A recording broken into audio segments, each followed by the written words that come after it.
Delícia. E terça-feira você sabe, agora a gente muda de assunto e entra nos fatos da semana.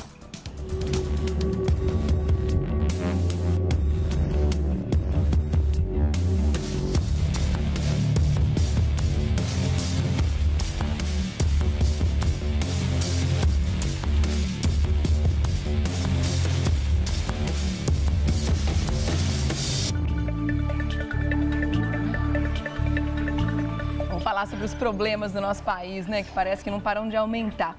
E nós conhecemos na sexta-feira os novos números, né, das contas públicas do Brasil. A dívida bruta teve o pior resultado da história brasileira. Veja aí. Os novos números negativos das contas públicas brasileiras, divulgados na sexta-feira, mostram que o país corre o risco de perder o grau de investimento atribuído pelas agências de classificação de risco. Pela primeira vez, o déficit nominal rompeu a barreira do 0,8% do PIB, o Produto Interno Bruto, que é a soma de todos os bens e serviços finais produzidos pelo país. O déficit nominal mostra que está entrando menos dinheiro nos cofres do governo federal, que ao mesmo tempo tem dificuldade para reduzir as suas despesas correntes. Especialistas consideram que o maior gastador ainda é o governo federal. Pois é, está gastando muito, precisa cortar, precisa enxugar. Vamos ver aonde isso pode ser feito, né, doutor Eduardo? Olá! Bom dia! Bom dia, como é que tá? Tudo ótimo, Tudo e você? bem, tudo jóia. Vamos falar da Grécia brasileira? Ai, não. Medo. Quem é que não pensa? Cada vez que eu ouvi falar em dívida pública aumentando, em conta que não fecha, não tem como a gente não fazer esse tipo de associação, né, Mas doutor Eduardo? você sabe que nós podemos falar sobre, podemos filosofar sobre a mandioca, podemos falar sobre a mulher sapiens e mais recentemente nós podemos também lembrar da meta. Da meta. Que a gente não deve estipular meta. Ou seja, não deve, exatamente. E se a gente chegar, a gente aumenta a meta, a gente atinge dobra. a meta, você dobra a meta. Mas sem entendeu? estipular nenhuma meta. E aí vem o aplauso, Legal. né, depois dos ministros todos. Eu vou falar para vocês, já, nem em reunião de condomínio eu ouço tanta bobagem. Vou falar para você, é brincadeira. É complicado. A gente ri para não chorar. Mas a questão é muito séria, né, doutor Eduardo? Realmente a gente vem falando aí, vamos tentar desmistificar um pouco essa história de superávit, de déficit nas contas públicas e explicar exatamente o que está acontecendo. O país está arrecadando menos, as pessoas estão com menos poder de compra, está realmente tudo caro e os nossos 4 meses de trabalho que a gente paga todos os anos pela, né, o imposto que a gente paga, que é absurdo e abusivo, não está sendo suficiente para fechar as contas do governo, que está gastão demais. Resumindo, é isso? Eu acho que tanto economicamente, financeiramente e politicamente o Brasil está em queda livre. Ou seja, nós não batemos no fundo do poço ainda. Nós estamos para bater no fundo do poço, mas ainda não.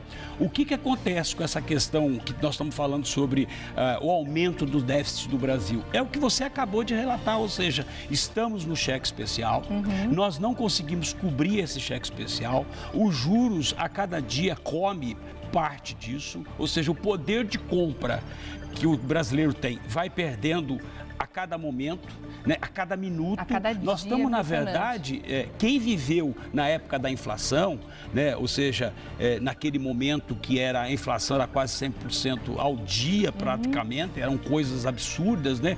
A remarcação quase diária e quase pela manhã e na parte da Às tarde. vezes mais uma vez por dia.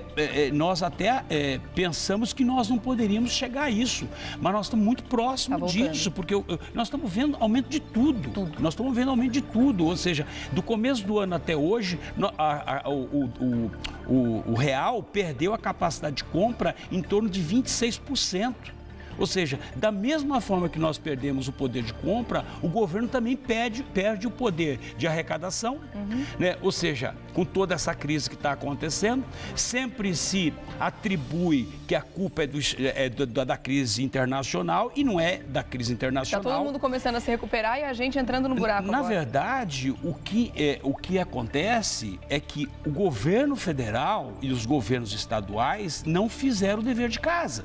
Ou seja, não enxugaram as contas. Há quanto tempo, vou te dar um exemplo, há quanto tempo nós estamos falando que tem que reduzir os ministérios? Que nós temos 38 ministérios. Desde antes do segundo mandato. E aí vem a Dilma, por isso que eu falo, às vezes é falta mesmo de coerência, São de bom 38, senso. para quem não sabe, hoje em dia, contamos com 38 ministérios no Ministérios, sem falar das secretarias, sem falar de outras... assessorias que precisa para os ministérios funcionarem. Dos gabinetes, aquela coisa toda. Então, E é engraçado, porque a própria Dilma anunciou que solicitou alguns estudos para poder verificar onde é que pode enxugar a máquina, porque a máquina tem que ser, obviamente, tem que diminuir o tamanho, tem que diminuir, né? Ou seja, hoje o governo não tem dinheiro para pagar os juros da dívida interna, não estamos falando da dívida externa, estamos falando da dívida interna, que se come aí 20 e poucos, 28 bilhões só agora no mês de julho, né? Ou seja, então você já imaginou, se o governo paga 20 e poucos bilhões só de juros de um único mês, você imagina qual é o tamanho da dívida interna do país, que é algo assim estratosférico. Então, o que acontece? Eu acho, inclusive, a percepção que eu tenho em relação ao ministro da Fazenda, o Levi, acho que ele, na verdade, já não está nem... Acho que ele está apertando o acelerador. Eu acho que, na verdade, ele já entregou as pontas, porque não dá a impressão de uma reação imediata. E o problema é o seguinte... De uma força-tarefa. Não é como se fosse uma família, né? Que está com o pé na lama, que está numa situação complicada, no vermelho, e que senta todo mundo em volta da mesa e fala, gente, vamos ver o que nós vamos fazer para reduzir as contas. É isso que o governo tem que fazer agora, mas não é isso que a gente está vendo. Não, e você quer ver um exemplo? Só que, irresponsavelmente, a consequência para eles do que eles estão fazendo não é só para eles, é para o país inteiro. Mas você quer ver na praticidade o que acontece? Por exemplo, estão dizendo que eles vão acabar com o Ministério da Pesca e da Agricultura. Um país que tem uma reputação a nível de agricultura fantástica. Ou seja, um país que o que mais tem é água, é o país em matéria de sustentabilidade de água, se bem que água não temos mais, né? Aliás, acabar com o Ministério da Pesca até justifica, não tem mais água, não tem mais peixe, né? Não tem mais agricultura. Tem como não fazer piada, Ou seja, mas é triste. Então, é algo que realmente nos impressiona, o tamanho da ignorância desses gestores públicos, entendeu? Porque aí é ignorância, né, para não chamar de burrice, né? Então o que acontece? Hoje, realmente, o governo tem que reduzir a quantidade de ministérios, tem que, na verdade, enxugar, tem que repensar o Brasil para poder manter as conquistas sociais, manter que o real ainda tenha o poder de compra, entendeu? E, sobretudo, que possa, obviamente, resgatar o consumo desse país, né? O consumo que eu estou dizendo para gerar impostos, para que o governo continue conduzindo a sua máquina. Mas eu não vejo muito luz no final. Eu ia te perguntar justamente isso agora. Não como é que você está enxergando o final disso? Porque eu já conversei com algumas pessoas que disseram que 2016 ainda vai ser um ano difícil, a gente ainda vai passar por algumas situações complicadas, ainda vai ser um ano de muitas restrições, de muitas privações, mas 2017 a gente ia começar a se recuperar. Como é que você vê isso? Olha, eu vejo o seguinte, isso é que nem um câncer da sociedade. Eu acho que nós estamos com um câncer em fase terminal. Se nós não extirparmos esse câncer, de fato nós vamos continuar na UTI e não vamos sair até, obviamente, vir o falecimento da nação. Então ainda não chegamos na fase terminal, podemos chegar brevemente se nada for feito. Se não agir de forma imediata, e não é a médio e longo prazo, né, de forma imediata. Primeira coisa que o Brasil precisa fazer é resgatar a credibilidade. Porque se nós perdermos os investimentos do exterior aqui, né? Porque se as pessoas tirarem, se os estrangeiros tirarem os investimentos do Brasil, vai ser um problema assim muito grande, é o caos. Então eu acho que primeiro nós temos que resgatar a questão da credibilidade. E para isso nós precisamos tomar algumas medidas bastante drásticas, algumas inclusive que não estão querendo, que é a questão do impeachment, aquela coisa toda. E eu vou aqui reportar para fechar esse assunto. Na época do Collor, não foram lá e acabaram tirando o Collor do poder? Veio o Itamar e houve o Brasil, na verdade, teve uma conquista de credibilidade, o país não começou a entrar no lugar. Então é exatamente isso, nós precisamos tomar uma medida bastante rápida. Muita gente acha que pode afundar mais se acontecer o impeachment, mas a história mostra diferente, realmente. Não acredito, a história exatamente provou que é diferente, entendeu? Então essa é a minha percepção em relação a esse assunto. Ainda falando sobre má gestão, sobre erros estratégicos e atrasos e etc. A gente vai entrar num assunto agora que incomoda muito aos paulistanos. Afinal de contas, a gente sabe o tamanho do déficit, ainda falando em déficit, que a gente tem em malha de metrô, né? Em quilometragem de metrô, se a gente comparar com outros países aí mundo afora. Realmente a gente gostaria de estar vivendo uma outra situação bem diferente, mas parece que não tem como, porque quando a gente imagina que novas estações vão ser inauguradas, que a questão vai ser expandida, a gente percebe que a gestão, a máquina trava e aí fica um jogo de empurra-empurra, não se sabe de quem é a culpa. No final das contas, doutor Eduardo, com tudo que você leu e estudou desse assunto, a linha 4 amarela vai atrasar ainda mais, vai custar ainda mais, por quê? O governo complicou a situação, o governo não repassou o dinheiro ou a culpa é justamente do consórcio? Regiane, eu acho que não é o problema da linha 4, da linha 5, da linha 17, da linha não sei que número. Eu acho o seguinte, nós temos que fazer comparação para ver o quanto o país não avança nessa questão de locomoção, né, de mobilidade. Se nós pegarmos, por exemplo, a cidade do México, que começou a construir o seu metrô nos anos 70, na mesma época que nós, lá eles têm 297 quilômetros e nós temos 78 quilômetros. Na verdade, há 3 anos atrás, nós estávamos falando do metrô que nós tínhamos 69, 70 quilômetros. É menos de 70. Né? Nós passamos 3 anos, e, ou seja, o que avançou? Avançou aí 7, 8 quilômetros, é muito pouco, perto do tamanho. Olha, e vou falar para você, quando eu digo que São Paulo precisa botar para fora, né, 3 ou 4 milhões de pessoas daqui, porque a cidade não comporta, é porque não comporta. Não é eu que, na verdade, quero botar, não sou eu. Na verdade, é a leitura que nós fazemos. Não comporta, eu sou paulistano, né? Ou seja, então não dá mais. E aí, o que nós aconteceu? Como se não bastasse esse inchaço das pessoas vindo de todo o país, concentrando em São Paulo, e que isso realmente é uma falta de planejamento do país inteiro. 20 milhões de pessoas. Né? Então, o que acontece? Aí você pega ainda a ineficiência do Estado. Né? Ou seja, um governo que está aí há não sei quantas décadas, né, que poderia ter feito muito mais, fez, mas não fez o suficiente. Essa que é a grande verdade. Nem aqui não é criticando um partido, não porque eu sou apartidário, mas assim, não é criticando, eu critico as gestões. O problema não é só o PT, não é o problema só do PMDB, o problema também está no PSDB, está no PP, está em tudo quanto é partido. Isso está, na verdade, ramificado, né? Está institucionalizado nesse país. Institucionalizada. Então, esse é o problema, ou seja, você não tem gestores. Essa é a diferença. Nós precisamos de gestores da coisa pública, entendeu? E quem, na verdade, tem pretensão de entrar, que é honesto, que é não sei o quê, na verdade, não quer nem chegar próximo, não chegar nem perto dessa questão. Porque sabe que vai se sujar. Né? Que a sujeira é tanta que chegando perto se suja mesmo. E o que eu acho, a responsabilidade, ela é tão grande, que essa linha 4, que foi a que teve a rescisão de contrato, não foi necessariamente o governo de São Paulo que rescindiu, foi o Banco Mundial que financia a linha 4, que na verdade veio e rescindiu o contrato. Viu que tinha coisa errada aí. Por quê? Porque na verdade é dinheiro de fora, não é dinheiro daqui. É dinheiro, obviamente, do Banco Mundial, né? E aí vem o governo, o metrô que tem que fiscalizar. Ou seja, a entidade, a empresa pública, porque é uma empresa pública, ela tem que olhar o que está sendo feito. Se passa uma semana e nada foi feito, o que você tem que fazer? Quando você tem uma funcionária na tua empresa, na tua casa, e você percebe que, na verdade... Uma semana parada, você vai chegar lá e falar, escuta... Você tem que chegar e falar assim, até logo passar bem, rescinde o contrato. Agora, você espera não sei quanto tempo. Essa linha 4 era para ter sido inaugurada em 2010. 2010, não estamos falando de 20, 30 estações. Depois era um prazo da Copa. Nós estamos falando de 3 ou 4 estações. 4 estações. De 2010 passou para 2000 e agora... Higienópolis, Morumbi, São Paulo e Vila Sônia.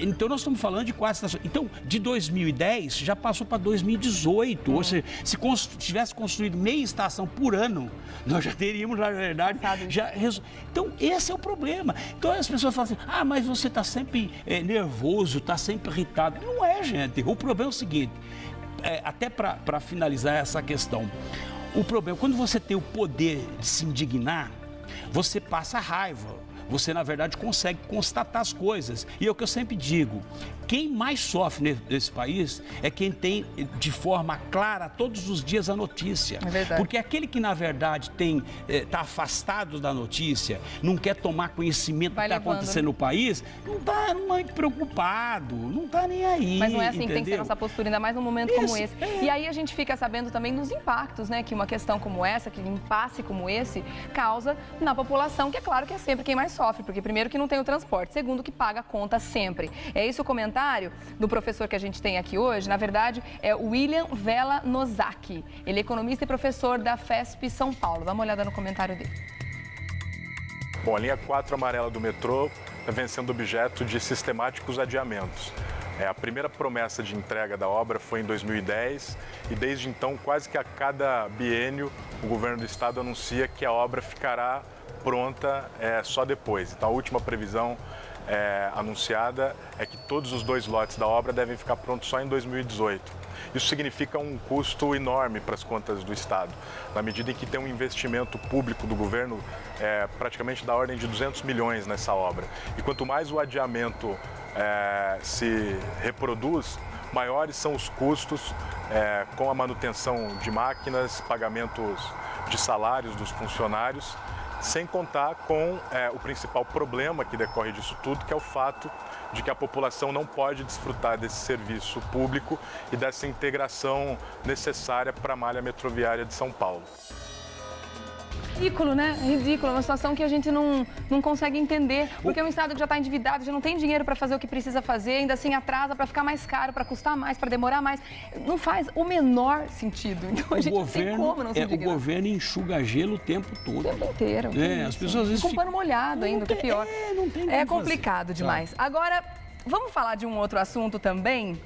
Afinal de contas, tem mensaleiro voltando para a cadeia. E a gente gostaria de falar sobre esse assunto também. Então, agora acumulou função. Mensaleiro mais petroleiro é igual a...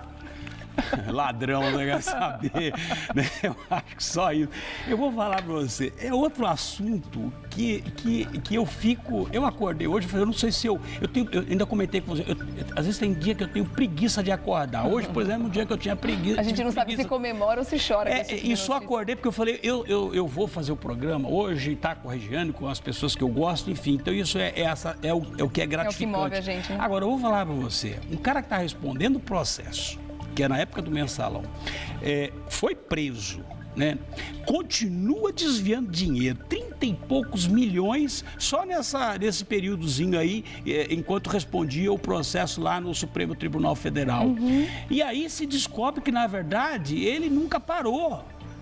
Né? Ou seja, é a terceira vez que o cara vai preso, é o Zé Dirceu que nós estamos falando, terceira vez que ele vai preso. Em 70, nos anos 70 foi preso, por quê? Porque na verdade era terrorista, né? Ou seja, saiu do país. Agora, na época do mensalão, voltou como ministro, voltou por cima.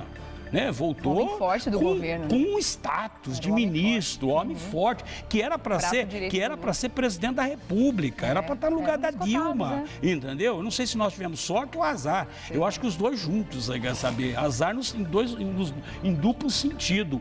Aí o cara de novo, ou seja, ter uma estrutura, uma logística de roubalheira, algo inacreditável. E uma coisa assim, completamente incorrigível, né? Uma doença incurável. E você concorda? Uma pessoa que sabe que vai presa, porque comentou o tempo todo, eu vou ser o próximo. O Lula também tem falado, eu vou ser o próximo. Ou seja, porque na verdade sabe que está devendo. Eu não falo, acordo todo dia, eu vou ser preso. Eu você fala. Falei isso. Então nós não falamos isso, porque a gente sabe que nós não vamos ser, porque não fizemos nada errado. Agora, uma pessoa que todo dia acorda dizendo que vai preso, só está esperando acontecer, porque é um golpe, que é preso político, não tem nada de preso político, é ladrão como qualquer outro. Entendeu? É assaltante como qualquer outro. Por isso que eu falo, enquanto ficam pensando, o Congresso Nacional fica pensando em reduzir a idade penal, ou seja, 18 para 16, tem que enfiar prisão perpétua. Nunca defendi prisão perpétua nem pena de morte. Mas contra esses e vou falar para você, né, contra crime, contra a administração pública, onde mata a gente na ponta por falta de hospitais, por falta de educação, por falta de saneamento, por falta de tudo, esses caras têm que ficar o resto da vida na prisão, comendo água, tomando água e comendo pão, entendeu? Não é possível que esses congressistas não... Por que na verdade eles não fazem nada? Não fazem porque também eles sabem que faz parte desse sistema de corrupção nesse país. Agora a coisa engrossou um pouquinho para ele, vou falar né? para você, você pensa que acabou? Nós estamos aqui e alguém está roubando dinheiro do governo. Pelo menos nesse momento ele não fez mais isso. Ele não fez aquele gesto do punho cerrado. Por isso que tem que prender, e mesmo preso, continua fazendo as coisas, porque nós sabemos, traficante está preso, mas continua a traficar. Ou seja, a pessoa que está lá, o Zé de continua fazendo tráfico de influência. Continua exatamente, ou seja, não sabemos onde vai parar. E todo mundo olha para a cara daqueles bonzinhos, como o presidente da Odebrecht e outros, e acha que são santos, entendeu? Não tem santo nessa história, já te adianto, não tem santo. Não tem inocente, não tem nada. Tem, na verdade, é um bando de ladrões que tem que apodrecer na cadeia, entendeu? Não é outro lugar a não ser na cadeia. Mas a coisa endureceu pro lado dele agora, afinal de contas ele não é mais réu primário, né? Então já perdeu o benefício da prisão domiciliar. Isso é tão pequeno perto daquilo que roubou. Não tenho dúvida. Ó, eu vou falar para você, nem só para concluir, mérito, mas agora ele está um pouco mais complicado. Eu vou falar para você, sabe o que acontece? O crime no Brasil compensa. Porque o cara vai lá, rouba milhões e depois tem uma pena semiaberto. Vai cumprindo, exato, ou devolve um pouquinho de dinheiro e fica com o resto, como esses diretores da Petrobras. Ou seja, o crime no país passa a compensar. E faz aí, depois cumpre a pena dentro das mansões gigantes que conseguiu comprar com dinheiro roubado também, né? Ai, que coisa triste. Você me deixa, mas me empolga. Mas fique à vontade. Aqui você pode se empolgar, porque no final eu sempre voto em você, você sabe disso. Doutor Eduardo, volte sempre você mesmo, é culpada, empolgadíssimo. Viu? Você é culpado. Eu boto lenha, né? Quer continuar fazendo contato, doutor Eduardo? Facebook, Eduardo César Leite. Entra lá, curte a página e continua falando com ele. O bom é que a gente começa o programa sorrindo e terminamos sorrindo. Né? Só que um pouquinho mais vermelho, né? De repente a gente ruboriza um pouco, não sei porquê. Doutor Eduardo, obrigada, meu querido.